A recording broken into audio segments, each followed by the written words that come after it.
大家好，我係 Ken， 歡迎收睇 WellsKey 移民贏家指南嘅頻道。今日同大家講下澳洲稅。移民澳洲係咪就會被全球徵稅？澳洲稅係咪真係好重？買賣股票又要唔要俾稅？無論你係準備移民澳洲、初到埗、打工、買樓或者做生意都啱聽。大家一定要睇完成條片，同埋訂閱我哋個頻道啊！第一，你係唔係澳洲稅務居民？稅務居民身份唔等同移民身份，拎咗 PR 都有機會可以唔係澳洲稅務居民。相反，唔喺澳洲住都有機會成為稅務居民，全球收入徵稅。澳洲稅局 ATO 用4個測試去判斷你係唔係稅務居民。一、居住測試 Reside Test。如果你日常生活重心、家庭、資產、朋友圈都喺澳洲，基本就當你係稅務居民。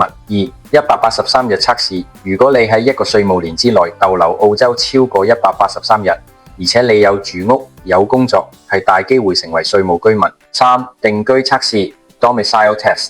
如果你係澳洲 PR 或者 Citizen， 就算你搬去第二度住，只要你未完全切割同澳洲嘅聯繫，都有可能係稅務居民。四、Superannuation Test。部分澳洲政府公務員或者其配偶有領取公積金嘅，都屬呢類。第二，澳洲稅率係點？澳洲個人入息稅同香港一樣，採用累進制。如果係稅務居民，適用稅率為0至45個百分比。2024至25年稅階同稅率係如下。我哋先舉個例子，例如年薪11萬澳元，未計扣稅項目前，應課稅計算如下：頭18200係免稅，唔需要交；18201至45000需要交19%，約5082蚊；45001至11萬要交32.5%，大約21125，即係未計扣稅項目實際稅率約為24%。其實又唔係好多人講到咁高。第三，你有冇投資物業？如果你要被全球徵稅，收入又唔低，又有澳洲樓收租，咁就要識負扣稅。負扣稅係假如你交嘅房貸、利息同維修費用多過租金收入，虧損可以攞嚟減你正職收入嘅稅款，可以係你收入高峰嘅年期，好好利用作為慳稅工具。第四，股票或者樓宇賣出要交資產增值稅 CGT。資產增值稅係香港冇嘅稅種，係包括股票同物業等資產在內，出售後賺到嘅利潤要俾嘅增值稅。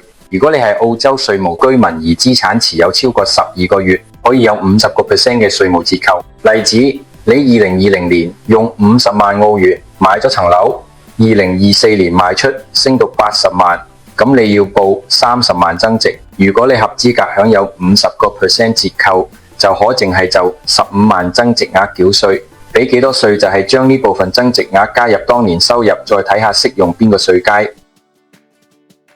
第五，臨時居民係咪需要全球徵稅？如果你持暫居簽證，例如485畢業生簽證、482僱主擔保簽證、188商業以及投資移民簽證等等，喺未攞 PR 前，澳洲以外嘅收入，例如香港物業租金，可以唔使報稅，但你一攞 PR 之後，就要報全球收入，計埋香港股票同物業。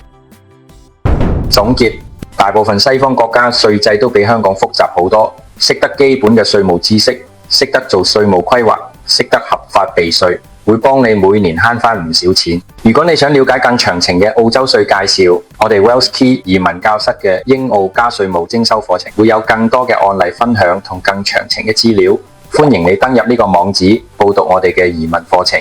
另外，如果你有任何移民相關嘅問題想查詢，亦可以留言或者 inbox 我哋。記得 like、subscribe 我哋頻道，唔好錯過更多實用資訊啦！下次見。